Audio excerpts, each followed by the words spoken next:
अस्सलाम वालेकुम, मैं हूं फ़हीम खान। नेशनल सेविंग की अपडेट, प्राइवेट बैंकों की अपडेट, बजट, सरकारी मुलाजमिन की तनख्वाह, पेंशन, ईओबीआई की अपडेट के साथ आप लोगों की खिदमत में हाजिर हूं।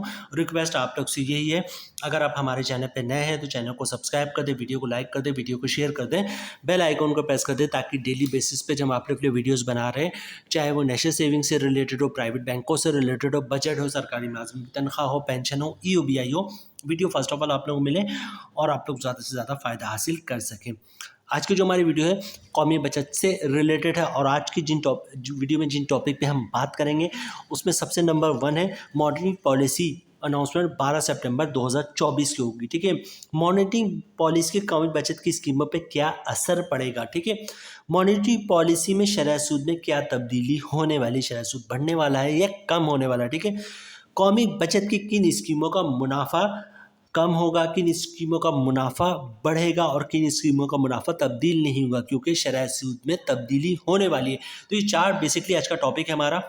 सबसे पहले मैं आपको दिखा दूं जनाब, स्टेट बैंक ने जो है वो क्या डेट दी है मॉनेटरी पॉलिसी की और इनकी वेबसाइट पे खुद भी चेक कर सकती है। 12 सितंबर 2024 को जो है वो मॉनेटरी पॉलिसी की अनाउंसमेंट है। नॉर्मली जो वीडियोस हम बनाते हैं वो तकरीबन मॉनेटरी पॉलिसी 2-3 दिन पहले, ठीक है, कि आप लोग को अपडेट कर दे क्या होने वाला है। लेकिन चूंकि हमारे पास इन्फॉर्मेशन आ गई थी कि मॉनेटरी पॉलिसी में क्या होने वाला है, उसके अलावा अखबारों में भी ये छप गया, हम अपनी तरफ से नहीं कह रहे। दिखाता हूँ मैं आपको, ये दी न्यूज़ अखबार में आज छपा है जनाब के मॉनेटरी पॉलिसी में जो है एसबीपी जो है वो जो शरह सूद में उसे कमी करने वाला। ठीक है, कल के जो है वो डी न्यूज़ में इन्होंने पूरी खबर छापी है कि शरह सूद में कमी होने वाली है। सबसे पहले बात करते हैं जनाब कि मॉनेटरी पॉलिसी का कौमी बचत की स्कीमों पर क्या असर पड़ेगा। ठीक है, ये वीडियो बहुत इंपॉर्टेंट है उन लोगों के लिए जो कौमी बचत की स्कीमों में सरमायाकारी करते हैं। ठीक है, उनको वो इस चीज़ से बहुत अच्छी तरह जानते हैं कि जनाब जब भी मॉनेटरी पॉलिसी में तब्दीली आती है कौमी बचत की स्कीमों पर बराह रास्त इसका असर पड़ता है। ठीक है, तो जनाब सबसे पहले बात करते हैं कि क्या असर पड़ेगा। जाहिर सी बात है, पहली बात तो ये कि जनाब कुछ भी हो मॉनेटरी पॉलिसी में जो है वो शरह सूद में इजाफा नहीं होगा। ठीक है, इस वक्त करंटली 19.5% है, ये कम होगा, मतलब बढ़ने की कोई चांसेस नहीं है और ये भी कोई उम्मीद नहीं कि जनाब ये 19-19.5% पे कायम रहेगा। ठीक है, हमारे पास जो इन्फॉर्मेशन है उसके मुताबिक जो है, बल्कि आप लोगों को भी अच्छी तरह आइडिया होगा कि फाइनेंस मिनिस्टर ने जो है जैसी अपनी सीट संभाली थी उन्होंने कहा था कि मैं मॉनेटरी जो शरह सूद है इसको 22% से कम करूंगा और दिसंबर 2024 तक 16% पे ले जाऊंगा और उन्होंने बिल्कुल वैसे किया।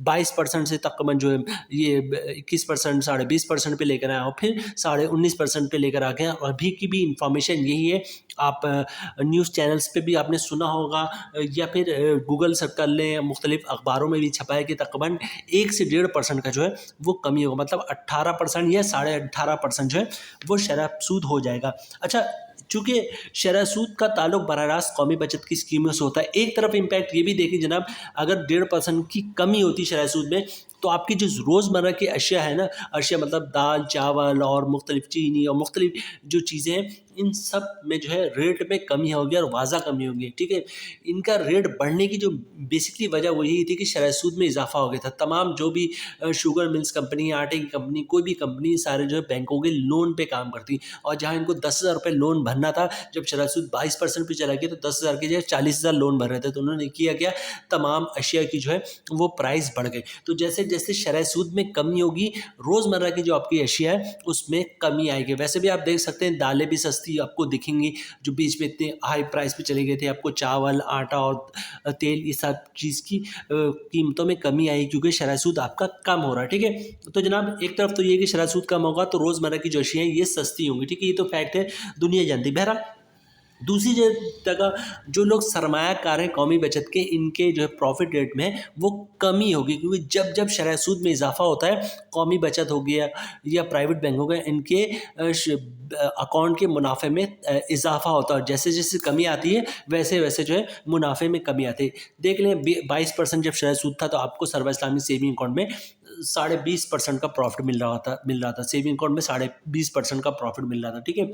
शॉर्ट टर्म सेविंग सर्टिफिकेट में 21-22% का जो है आपको प्रॉफिट मिल रहा था, ठीक है। तो इसी तरह जैसे जैसे बहबूद का प्रॉफिट जो है वो 1380-1400 रुपये तक का हो गया था, ठीक है। तो चूंकि आपका इंटरेस्ट रेट 22% पे था, अभी क्या है जनाब कि इंटरेस्ट रेट आपका 18.5% और 18% पे आ जाएगा, ठीक है। तो मोस्ट इंपॉर्टेंट जो अभी हमारा टॉपिक है वो है कौमी बचत की किन स्कीमों का मुनाफा कम होगा अगर शरह सूद 18% पे आ जाता है, और किन स्कीमों का मुनाफा बढ़ेगा, बढ़ने के कोई चांसेस नहीं है। तो यहीं पे क्लियर हो जाती बात, ठीक है। हमने वीडियो का हिस्सा बनाया था कि क्या कोई ऐसी पॉसिबिलिटी की कौमी बचत किसी स्कीम का मुनाफे में इजाफा हो, तो कोई भी पॉसिबिलिटी नहीं है, ठीक है। और किन स्कीमों का मुनाफे में तब्दील नहीं होगा, मतलब सेम ही रहेगा, ठीक है। तो सबसे पहले बात करते हैं कि कौमी बचत की कौन सी स्कीम है जिनका मुनाफा तब्दील कम होने के चांसेस है, ठीक है। फिर हम बात करेंगे उन स्कीमों को जिनका मुनाफा चांसेस है मैक्सिमम, बल्कि 99% है कि सेम रहेंगे। सबसे पहले बात करते हैं उन स्कीमों को जिनके मुनाफा रेट में कमी होगी, ठीक है।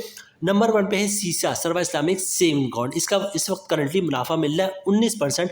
इसके बारे में प्रिडिक्शन है, चांसेस है कि इसका मुनाफा 19% से कम होगा, 18% और शायद 18% से भी नीचे चला है। सर्वा इस्लामिक सेविंग अकाउंट की बात कर रही है, ठीक है।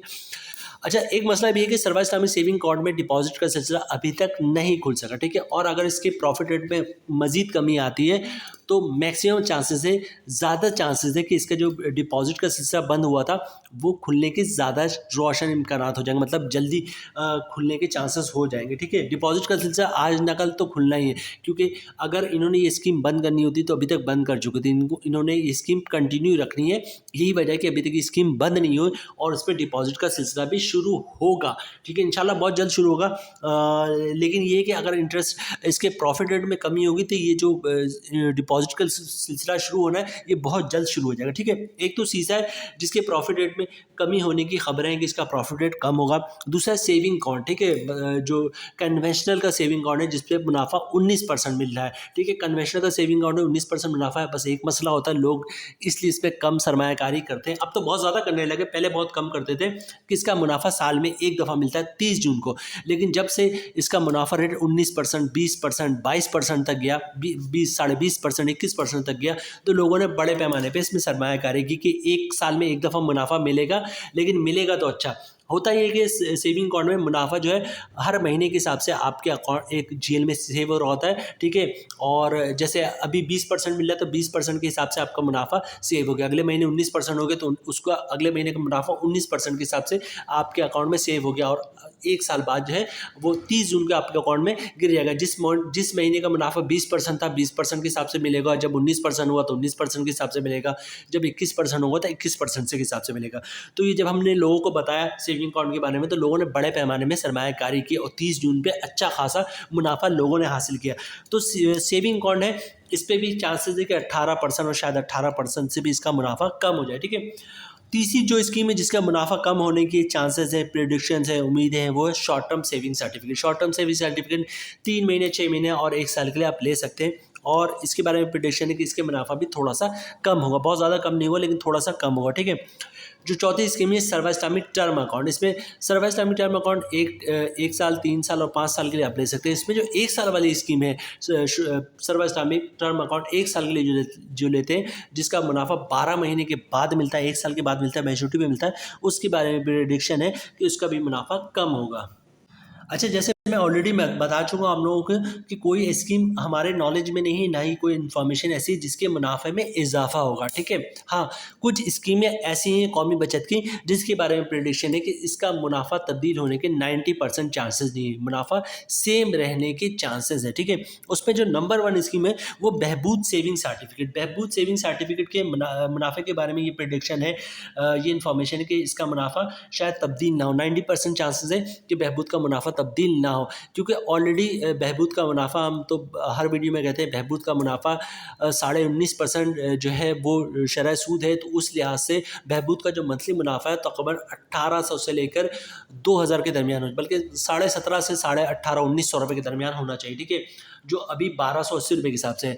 तो बहबूद का मुनाफा तो ऑलरेडी कम है, ठीक है। यही वजह है कि शायद इसी बारे में लोग जो हमारे पास इन्फॉर्मेशन आ रही है अंदर से निकल के, वो निकल रही कि बहबूद का मुनाफा जो है वो तब्दील नहीं होगा, क्योंकि ऑलरेडी कम है 1280 रुपये। अगर तक कोई टैक्स नहीं है लेकिन फिर भी मंथली मुनाफा 1 लाख पे 1280 रुपये कम है। और बहबूद के साथ आप बात कर सकते हैं कि पेंशन बेनिफिट अकाउंट के बारे में भी प्रिडिक्शन है कि इसका मुनाफा कम नहीं होगा, और शौदा फैमिली वेलफेयर अकाउंट के भी बारे में प्रिडिक्शन है कि इसका मुनाफा भी तब्दील नहीं होगा, ठीक है। तो बहबूद के जो सरमायाकार हैं उनके लिए तो अच्छी खबरें हैं। नेक्स्ट है हमारे पास जनाब स्पेशल सेविंग सर्टिफिकेट और special saving account. Special saving certificate और स्पेशल सेविंग अकाउंट के बारे में यही प्रेडिक्शन है कि जनाब इनका मुनाफा तो बहुत ही ज़्यादा कम है, ठीक है। मज़ीद अगर इसमें कमी करेंगे स्पेशल सेविंग सर्टिफिकेट में या स्पेशल सेविंग अकाउंट में, तो जनाब मैक्सिमम चांसेस है कि लोग इसमें सरमायाकारी करना ही बंद कर देंगे, इतना कम इसका मुनाफा है। तो शॉर्ट टर्म सेविंग सर्टिफिकेट हो या शॉर्ट टर्म सेविंग अकाउंट हो, इनके बारे में भी यही प्रेडिक्शन है कि जनाब शॉर्ट टर्म सेविंग सर्टिफिकेट का मुनाफा शॉर्ट टर्म सेविंग अकाउंट का मुनाफा तब्दील नहीं होगा, ये सेम रहेगा जो भी करंटली मिल रहा है। नेक्स्ट चलते जनाब, नेक्स्ट है हमारे पास जो स्कीम है कौमी बचत की, वह है regular income certificate. Regular income certificate एक दौर में कौमी बचत की बहुत ही कामयाब तरीन स्कीमों में इसका शुमार होता था। लोग जो सबसे ज़्यादा सरमायाकारी करते थे वो करते थे बहबूद सेविंग सर्टिफिकेट में। और जब चूँकि बहबूद का एक लिमिट होता है, जैसे अभी करंटली लिमिट 75 लाख है, इससे पहले जो 50 लाख था और उससे पहले 30 लाख था जनाब, कि इससे ज़्यादा की अब सरमायाकारी नहीं कर सकते लोग। अगर इससे ज़्यादा सरमायाकारी करना चाहते थे तो दूसरा ऑप्शन उनके पास यही था कि वो अपनी सरमायाकारी जो है वो रेगुलर इनकम सर्टिफिकेट में करते थे। बहबूद के और रेगुलर इनकम के प्रॉफिट में थोड़ा सा डिफरेंस था, मतलब रेगुलर इनकम सर्टिफिकेट का मुनाफा थोड़ा कम हुआ करता था, लेकिन चूँकि इसका मुनाफा मंथली बेसिस पे मिलता था, इस वजह से लोग जो है रेगुलर इनकम सर्टिफिकेट में सरमायाकारी करते थे बहबूद के बाद, ठीक है। और बहुत कम नहीं होता था, मतलब रेगुलर का भी मुनाफा जो है वो अच्छा खासा होता था। लेकिन पिछले कुछ महीनों में जो है वो रेगुलर इनकम सर्टिफिकेट का मुनाफा गवर्नमेंट ने बहुत ज़्यादा कम कर दिया, ठीक है। तो अभी इसकी करंटली सिचुएशन है कि जनाब रेगुलर इनकम सर्टिफिकेट के बारे में प्रेडिक्शन यही है, हमारे पास इन्फॉर्मेशन यही है कि जनाब इसके मुनाफे को टच नहीं किया जाएगा। 90% चांसेस है कि कम नहीं होगा, ठीक है।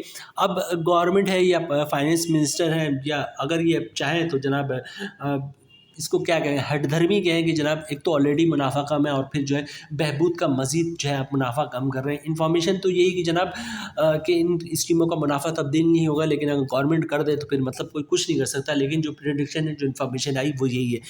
उसके बाद बात करते हैं चौथी स्कीम की, जिसके बारे में प्रेडिक्शन है कि जनाब कौमी बचत की स्कीम का मुनाफा तब्दील नहीं होगा शरह सूद में कमी के बावजूद, वो है defence saving certificate. Defence saving certificate कौमी बचत की बहुत कामयाब तरीन स्कीम है। लॉन्ग टर्म इन्वेस्टमेंट है, 10 साल के बाद इसका मुनाफा मिलता है।